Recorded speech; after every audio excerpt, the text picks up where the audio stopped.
Hi, everybody. Welcome to our next episode of a webinar about interdisciplinarity.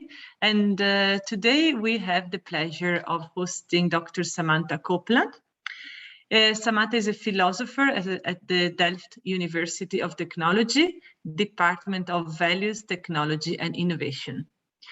She works in her everyday job. She works regularly with a whole range of different researchers from different disciplines: urban planners, engineers, social scientists, designers, machine learning experts, biologists, physicians, and so on. And today she's going to talk about her experience with that. Her research is on the ethics of resilience and emerging medical technologies, situations where we do not know what to expect and yet have to prepare. And she is the co-founder of the Interdisciplinary Serendipity Society. So welcome, Samantha. We're very happy to have you today. And the floor is yours. Thank you, Elena. You got all of my affiliations, I think, in there. Yes, I am involved in a number of different things. And so I do work at interdisciplinary contexts often, just every day, really. And today I'm going to focus on kind of my experience at Delft University of Technology. I've been there since 2018, where I joined just after working with Ronnie and Elena on the Cow's Health Project. So it was a kind of wonderful transition into applying my philosophy and my expertise in a technology context where engineering is the focus and engineering education is happening there. And the Convergence Ethics project that has come out of my involvement in the kind of ethics of emerging technologies there. So I'm going to focus on those two aspects of my life, and I hope you enjoy hearing about them. So basically what I'm going to be talking about is what it's like to be a philosopher at a technical university. And in the Netherlands, it's a great place to be a philosopher because they have a very strong approach to philosophy and its relationship to technology and vice versa within the education system there and the 4 technical universities. So I'll talk a little bit about how that works. So I'm going to talk about 3 different kinds of aspects of my experience. First, my experience as an ethics instructor for engineering and science students and how philosophy has become kind of an integral part of the science education in Delft in different ways. My experience working at the forefront of technology development, so on the topics of research ethics and the importance of embedding different kinds of expertise, including philosophy and ethics expertise into research projects. And then some tools for doing that, for embedding philosophy of science and ethics into the earliest stage of research and then all the way through and beyond application. We often think of ethics as happening at certain points in the process, and as philosophy is something that's taken for granted. But when we start really inquiring and working with researchers in these projects in different ways, we find that we really pull out some of the needs of the researchers in interesting ways too. So I'm going to share a bit about how that's come about. So the ethics of technology approach that we take at Delft has been built for about 20 years. The section has been teaching ethics and started with some philosophers who work on philosophy of technology and science and technology studies scholars. And we've really developed several lines of research as well as education, being part of the education program. So we work in the ethics of digital technologies, which is an increasingly diverse and applicable field. Biomedical technologies, which is something that I've been focusing on in both my education and research. And many of us work on the environment and sustainability. So how do we transition from one kind of resource for fuel to another? How do we address the needs of populations? How do we weigh up the risks of one kind of transition over another? These kinds of things come up. How do we integrate privacy? How do we integrate autonomy? All of these different values that are really necessary to consider if you want the technology to have any uptake in the world, if you want people to accept it, and if you want it not to, take us down a dark road instead of an exciting progressive road, then we need to call into question the kinds of technologies that we're developing. And also people in our department have been really working on developing methods for doing that. So one thing about the applied philosophy that happens there is that it really, we work directly with researchers throughout the university. So while they are developing projects, but also while they are engaging these questions in their research. And also we use cases that are relevant to the students that we work with. And I'm going to talk about those in just a second. So, so the assumption to the Delft, at the base of the Delft approach, is that technology just is value laden. And I'll talk a bit more about that. That students need to learn how to design for certain values. So the assumption here is that when we develop technology, we don't do so in a vacuum. No matter what we're doing or which direction we're taking, we're imbuing values, or we're allowing certain values to be emphasized with the kinds of technology that we develop. So we might as well start paying attention to what kinds of values are actually in play while this development is happening. If you don't pay any attention, it's going to happen anyway, right? So what we do is train students to pay attention to these kinds of issues. And we do this mostly by case-based exercises. And the kind of grounding educational philosophy here is that what you need to do with engineering students, because they're not trained in humanities or in philosophy or in ethics. Some of them have some background in these fields, but they haven't been trained in the same kinds of style of writing or argumentation that we're used to using, those of us who are trained in the humanities. So rather than taking them through that training, we try to engage them on a face-to-face level as people who have expertise in ethics and in philosophy. And then we're going to work with cases relevant to those students to show them how our expertise and our understanding can change the way that they see those cases as well. So we take some classic cases like the Challenger explosion and talk about decision-making at the last minute about whether or not to launch the rocket, what kind of factors come into play, what kind of responsibilities were important. And students find that they actually have strong skills in this. They just don't have the tools for putting them to use. So that's what we're there for, working with these cases. So it's a very integrative approach to education. It's a very interdisciplinary approach to education. And also it allows us to learn from our working with the students, right? Sometimes we don't always see the problems that might be there, and engineering students point things out to us as well. So we try to raise very contemporary cases. So I work with the example of CRISPR-Cas9 in my healthcare technologies class, and we talk about the impact of a revolutionary technology. Is this something that's going to change the way we do many more things than just science? How do we accommodate that in the kind of science that we do? So these questions come up in our courses, and we use current cases mostly to give the students a chance to practice that deliberation with a mind to the fact that when they go out in the world as engineers, they're going to need to deliberate with other engineers about what the right thing to do is, what kind of design to employ, what kinds of resources to use when you're sourcing your materials. So they need to learn how to critically think about their own work and about the impact of that work, to argue for their own position if they think that they're right about something and that maybe there's something to be debated about, but also to be creative. So we bring in creativity and art into our courses. Some of the new courses are directly engaging engineering master's students in the creation of art in order to explore their own ambitions in being engineers. What do they hope to do with their designs in the world?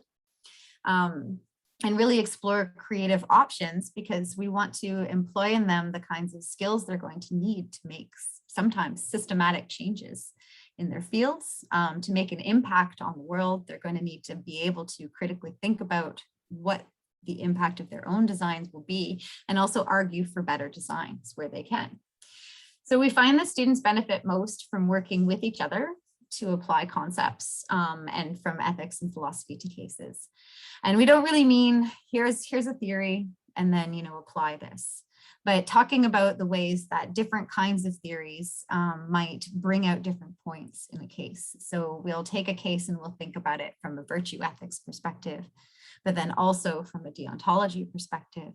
And this means, do you think about the important decisions here coming out of, the kinds of things that good people would do?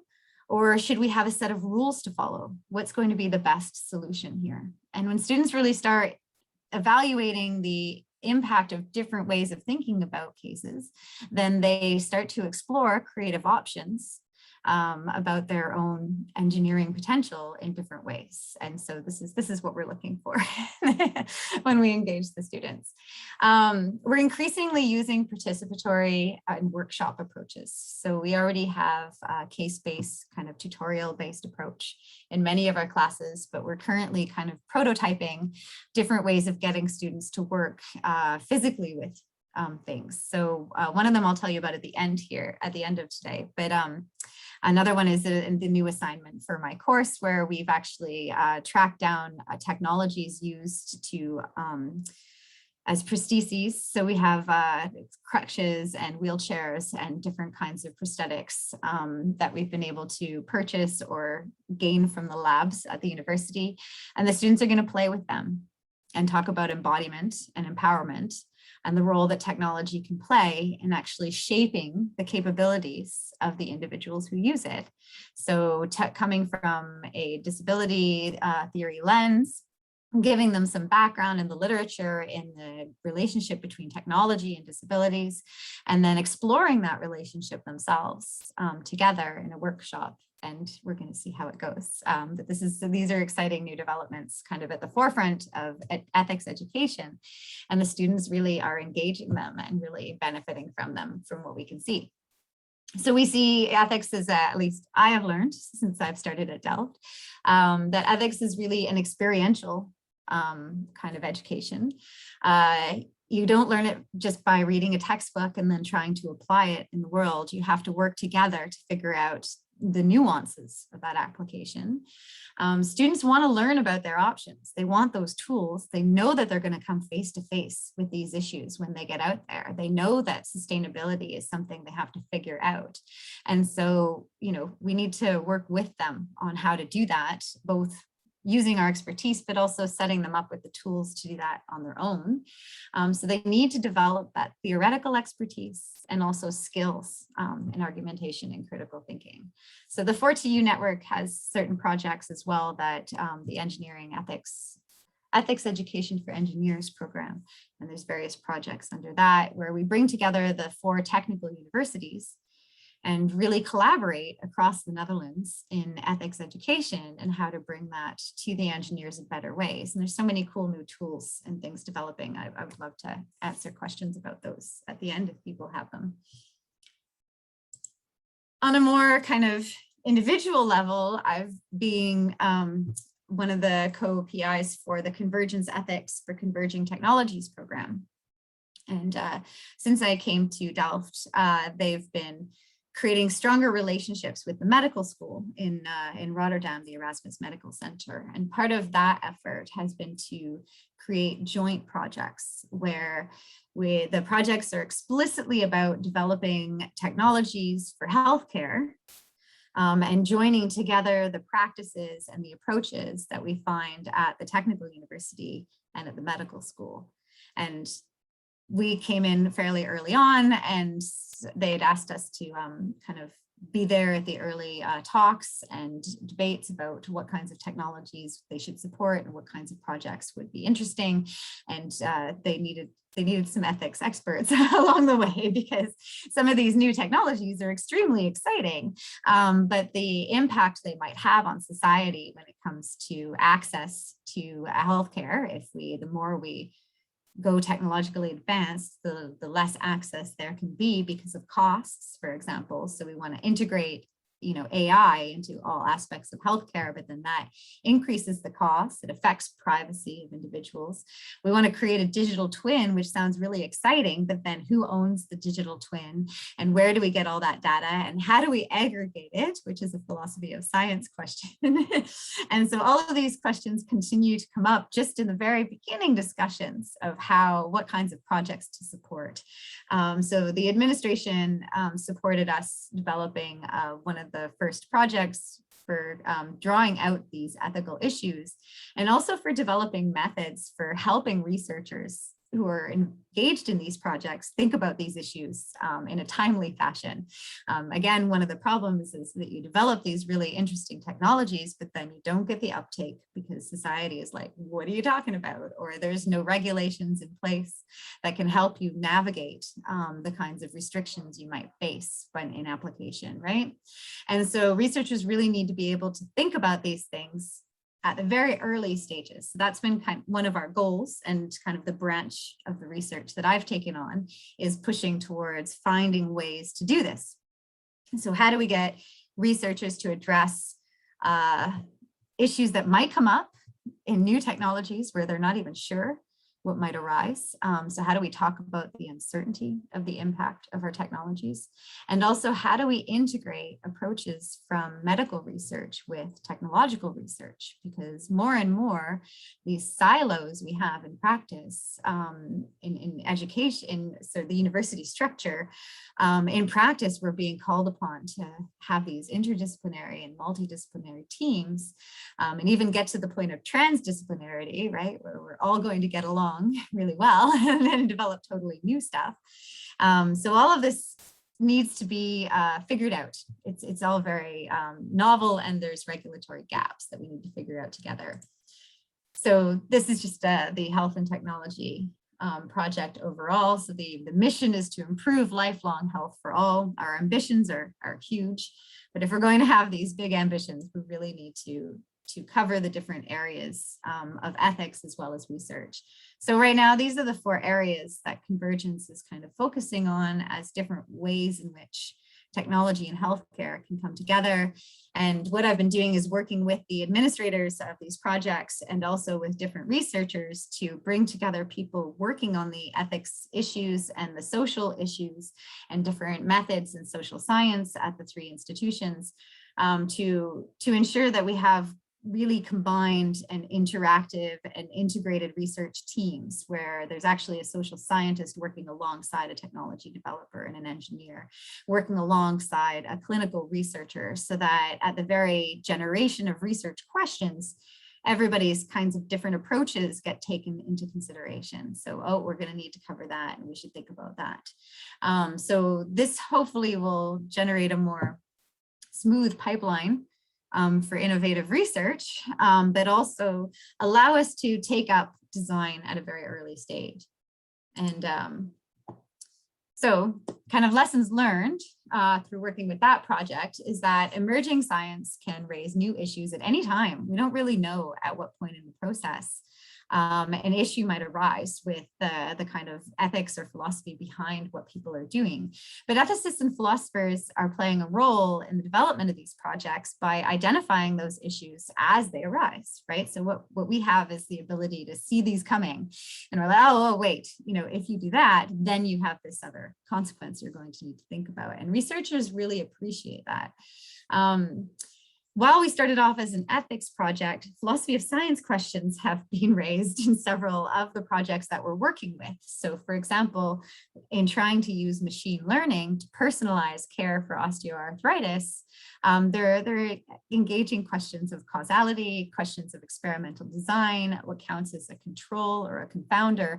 And these are basic questions in philosophy of science that they need to sort out in order to be able to say that the categories they're using in the end are fair to the subjects that they're going to be applied to. So here we see real integration between philosophical approaches to the science being done and the need to raise ethical questions. Researchers have these questions. They're the ones coming to us most of the time. They're very happy to have us as resources that they can use and ask questions of whenever we present ourselves at one of these events. we have a pile of people with a number of, what do you think about this? Like, if we do this, then what do you think this will happen? And sometimes we don't know, and we have to work with them to figure it out, but they really don't know where to start. But they're happy to start asking questions when you have those resources available. And earliest and ongoing is kind of the way to approach research ethics, because there's not particular moments or criteria already established for figuring out some of these dilemmas that come up. Evaluation has to be iterative, and it begins at the very start with the formulation of a research question. So creating these interdisciplinary teams is our current effort to make sure that people who really research in these different areas are involved in the teams themselves, and not, as too often happens, being brought in at the end because, oh, we should talk about ethics as well. And that's just not effective integration. It's not working. So we have some tools that we use at Delft on a regular basis, and value-sensitive design and responsible research and innovation are two kind of very well-known tools. But if you're not familiar with them, these are methodologies that are in development. The basic idea is that, as I mentioned before, technology carries values and influences values and can enable some and can limit others. So we might, hope for privacy, but end up trading that off for ease of access. And these are when values come into conflict. We have to think about how our designs enable some and constrain others. But responsible innovation takes a bit of a broader approach. It's also about enabling researchers to ask questions early on. So creating the resources for them to gain access to expertise when they need it, and to really do the interdisciplinary thing, really work with people from different fields of expertise, including, and try to ask questions from different perspectives. So, we ask questions from philosophy, we ask questions from science, we ask questions in terms of feasibility, we ask questions in terms of funding. So what are our limitations and constraints? And you need a number of people to be involved to really point out the ones that are going to be relevant later on. So responsible research and innovation is a broad practice with multiple methods where you try to open up questions. And transdisciplinarity is a goal, but it's not always achievable, right? Sometimes you simply need to keep both kinds of expertise in play. But sometimes we generate new knowledge together. So one thing about working with the researchers, as I mentioned, is that it's helping our philosophical research because we're seeing new questions and new kinds of new ways of thinking about things, and also new descriptions of the kinds of problems that we kind of see coming, but we don't always know what it's like from the researcher's perspective. And working with them has been really beneficial in that way. So my postdocs are writing co-authored papers with engineers in different fields, and the struggle they have in getting the wording right and figuring out what each other is saying is part of the whole process, right? It's helped both of them to figure out the problems that they're facing from different perspectives. And one of the ways that we're doing it, I mentioned the participatory approach in the classroom, but we're also now working on developing tools for deliberating among research team members. And so one of them is this, the Values Taking Shape project that I mentioned in the abstract. And the idea here is to create an environment in which multiple team members from different disciplines can come together over a shared object. So a similar premise to the